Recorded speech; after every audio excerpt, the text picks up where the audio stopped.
Right, so we arrived here at B58 Winery. Very excited to be here actually, because this man right here is the mastermind behind the new wave of wine, as I call it. Sandy, good afternoon, pleasure to meet you. How are you? Good afternoon, Simone. How are you? I'm living the dream, even more so that we finally made it here, because I've heard quite a lot of things about you, and Hopefully all good and not bad. some good, some exciting, and some a little bit tricky, to be fair, because you guys are doing something quite uncommon, which in wine industry is a bit disruptive, which I personally love because I'm disruptive. I always person myself, so. my favorite phrase is I always like to challenge the norm. If someone tells me that this is the way it's always been done, I like to try and do it a different way.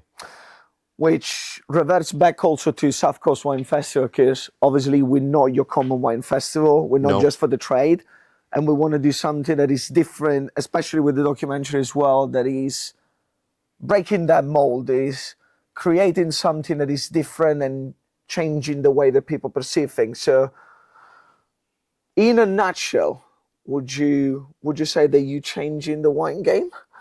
I think we're on a start of this journey, and I think with the varieties that we've got going on, and you'll hear more about that later, but I think we are trying to change it and for the good, to make good wine. That's my whole ethos in this, is to make good wine and not just to hammer out something that's that's not quite there. I want to make good wine. Amazing. So there are a few vineyards around here, but the ones I'm more interested in are the tunnel ones. Yep. Shall we go and check them out? Let's do that. Lovely stuff. Hi, my name's Sandy Booth. I'm from the B58 Winery here in Hampshire. It started back in 2019, where the owner of the estate, because I'm a tenant farmer on the Bewley estate, asked me to look after their vineyard. And so I was a bit reserved about it, but thought, why not? Let's give this a go. It needed a bit of love and attention, and we tried that for a couple of years, but it just was going nowhere. It was full of disease and wasn't happening. Anyway, to cut a long story short, we got rid of all that and replanted it in 21 with some new grapes. So we planted Bacchus, we planted Chardonnay, all the traditional things, Cabernet Noir, Pinot Noir, and that's how that started in 21 in the field. But at the same time, I had this anchoring to try something else. And so we planted the first vines in tunnels for us. So we planted Cab Jura, Cab Franc, Pinotin, Merlot, Shiraz, and we planted two different clones of Gewürztraminer. We only planted 165 vines of each of the reds, and we planted 660 of the Gewürztraminer as a way of just breaking the ice to see what would happen. And I planted them with no real ambition at that point, just to go, if I can get a crop out of them, I'd be really happy, and if I don't, and we'll move on. So in 23, we planted Tempranillo, Grenache, more Shiraz, more Merlot, more Gewürztraminer, another white variety called Floreal, which is kind of similar to Gewürztraminer, and a little bit of Albarino. What else did we plant in there? I think that's it that we planted in the nursery. Then we planted them into our field system in 24. That's all tunneled. It's a big year in that field. We planted 6,000 vines. And so we're hopefully going to have a return somewhere between 3 to 4 kilos per vine. So there's a good 20 tons to come out of that. Let's go and see this tunnel of vines. At this... Yeah, it's just over in the corner. So it's walking distance? No, unfortunately, we need to get in the XUV. In the what? XUV. What, is that one? Oh yeah, urban vehicle. Oh, well, if you insist, my friend, shall do that. Okay. I am like a kid on Christmas Day. I was picking up rubbish and everything. That's Adam's stuff. I think I should drive this, shouldn't I? So, do you need a special license to drive this? Well, I'll tell you what. If I drive it there, and then I drive it back, then you'll see what I'm doing. Win, win, win. Jump in the back and give you a lift. This is so much fun. And again, being able to, allow people to learn and create you know, very engaging and very, in a way, cultural stuff while having fun like this. It's just a win-win. No, exactly. So there's a new vineyard that's being planted behind us. So these are raspberries that were planted 2 weeks ago. This is just... literally just planted. Literally, yeah. So this was the Nebbiolo that was in the nursery for 1 year. We've brought it here. We've done this. We're going to put the tunnels over it tomorrow. You can see this, the brown stuff you see is the coir. I wanted to produce a red that stood out. And so by having varieties on the farm that are not commonly grown in the UK, was a way of looking at it. And to use the technology that we have on the farm already, which is from the strawberries and the asparagus, because our asparagus uses no chemicals at all. So our learnings from the asparagus we're taking to the vines at the moment. And that's where we want to get to on the vines, is to use no chemicals whatsoever. And the reason we're able to do that is because we use a lot of things like bacteria, fungi, seaweeds from around the world, which are very aggressive against disease. So that's how we're trying to be sustainable in one way, by not using chemicals, but by using nutrition, by using natural products that occur in the soils anyway, encouraging the worm life. I think, as I explained, the compost that we use, it always drops down a little bit every year, and we have to put new compost on top because the worms, all the natural activity that goes on in the soil is proactive. It's not just sitting there looking pretty, it's actually doing something. So this is Goertz Traminer. Oh, wow. And it's not an easy one. It's given us challenges in the past. You know, just before harvest, it always seems to pick up botrytis, and we're still trying to work out, there's got to be something triggering that. And so we're just trying to get on top of that, because we shouldn't be getting botrytis inside a tunnel. But also, this is a grape that is quite prone to it. Obviously, you can make a sweet wine by using that rice. Yes, The people that are watching this, it's called the noble Noble rot, is it? noble rot, Yes, noble rot, yes. which is a fungus that basically affects the skin of the grape. Yes. And creates that sweetness eventually when you go to fermentation and then bottling. But Gewürztraminer, as far as I know, is originally a northern Italian grape. Yes. For the majority planted in Alsace and southern Africa, Germany, for the most. And in England, probably I would say this is the first time that I've seen it, because it's not that easy to actually grow. No, I've been told if you grow this outside, you won't pick a crop unless you have a. This is happening just because of the tunnels. Yeah. It was one of the reasons for planting it, was that actually, if someone is successful outside, then yeah, hats off to them.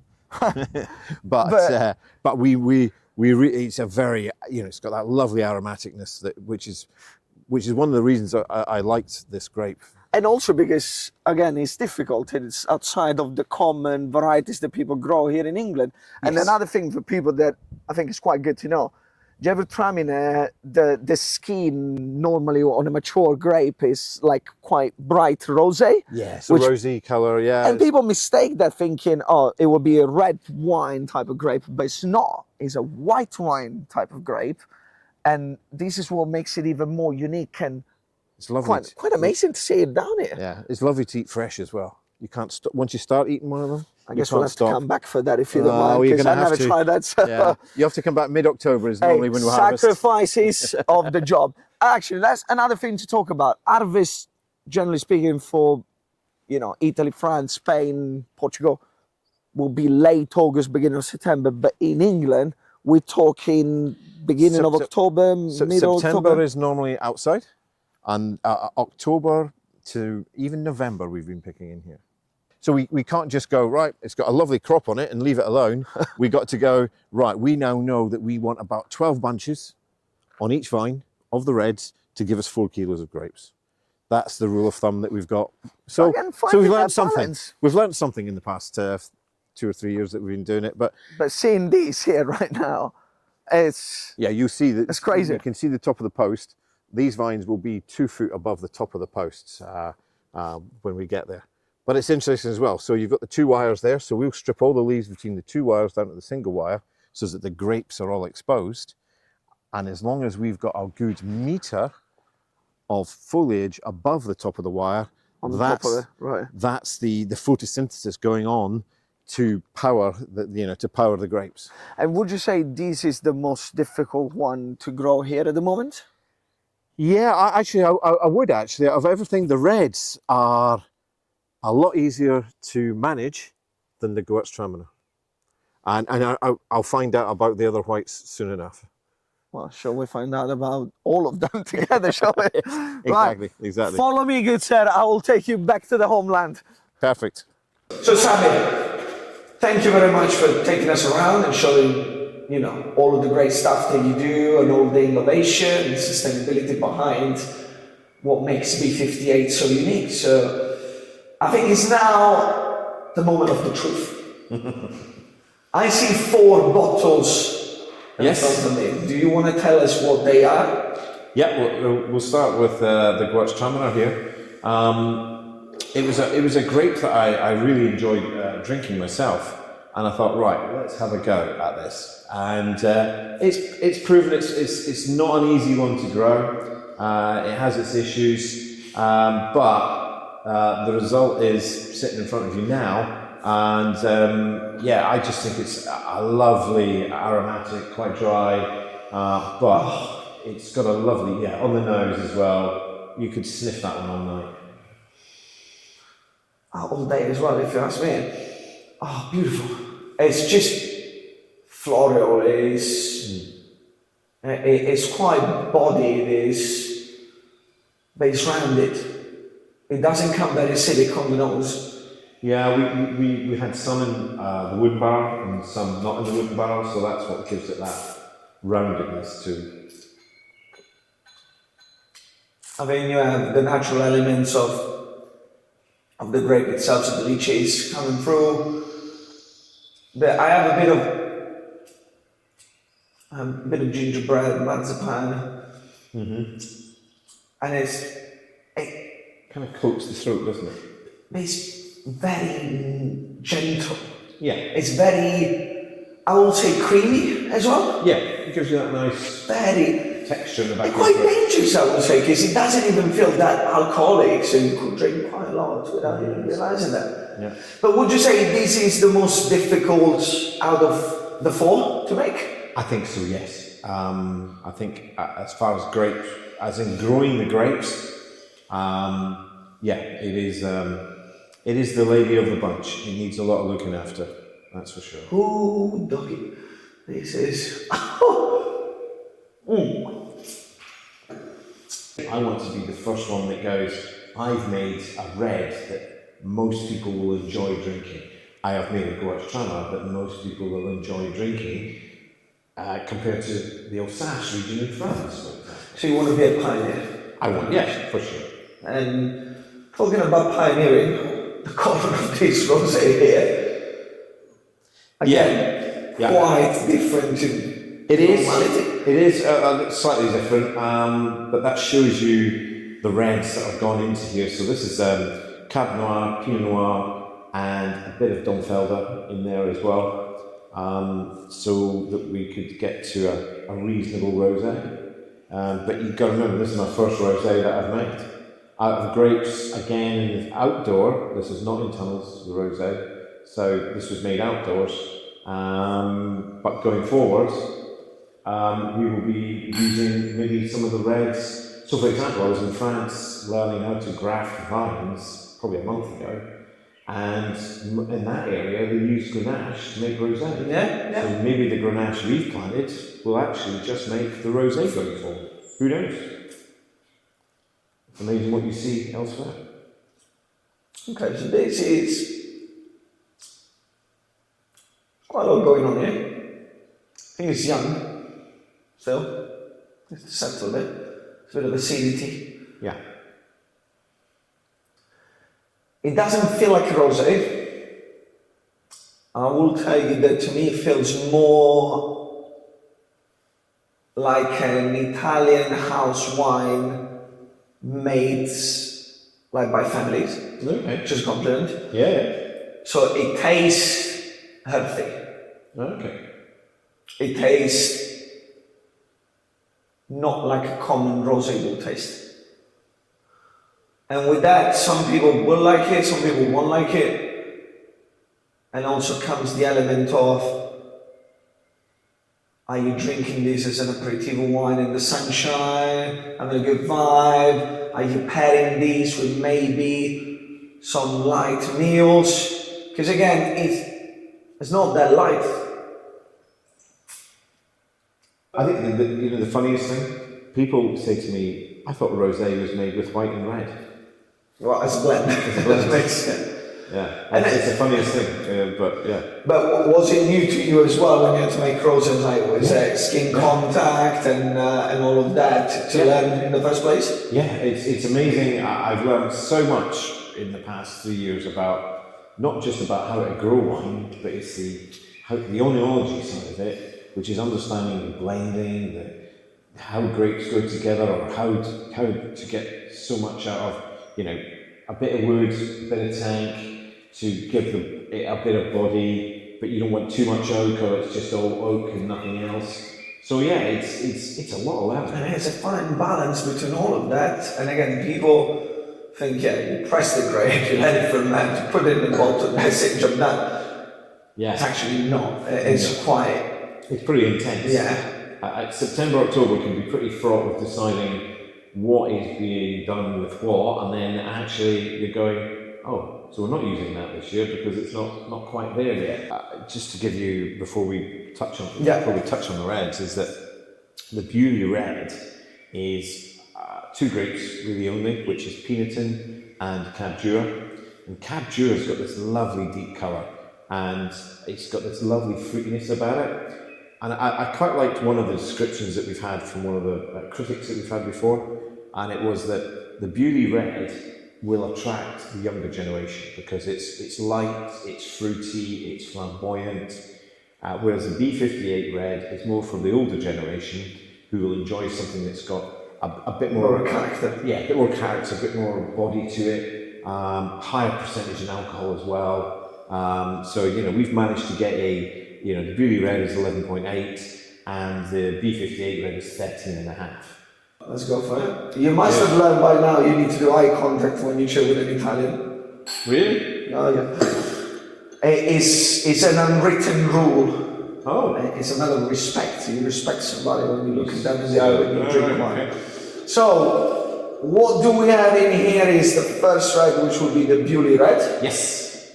So this is the Beauty Red. Fruity. Very fruity.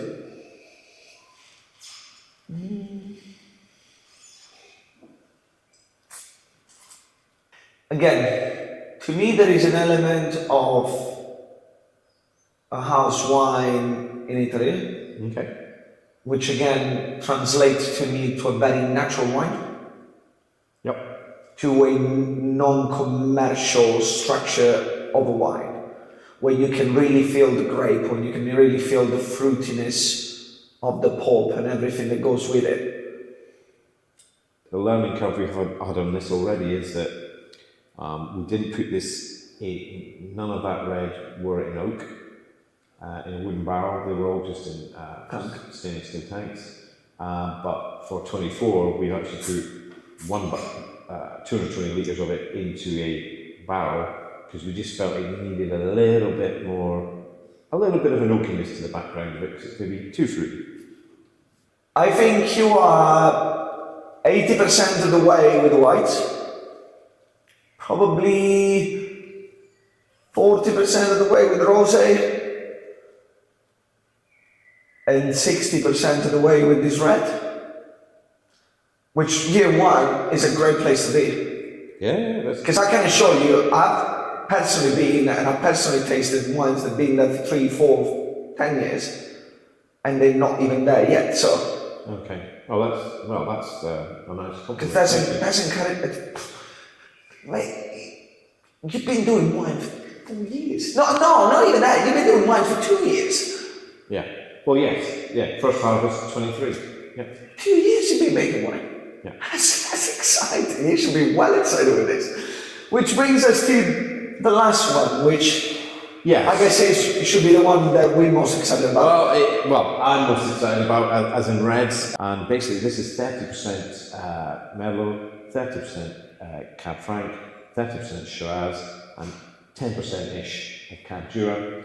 We only have about 800 bottles of this, so it's a very, small amount, but it's and it's 13.5% for an English red. On the nose is already, I think it's a different animal altogether. Now, took 4 of us many of an afternoon to get that right, believe you me. We tried it this way, we tried it that way, trying to blend everything, but yeah, this is where we got to. It's certainly got a lot more character than the first red. And I think the slightly warmer, this is more for that wider audience. Yeah, I agree. I think this is, again, balance almost great. It's well balanced. Because you need to put that first year in perspective. Yeah, exactly. It's so important. It's not that, we're talking with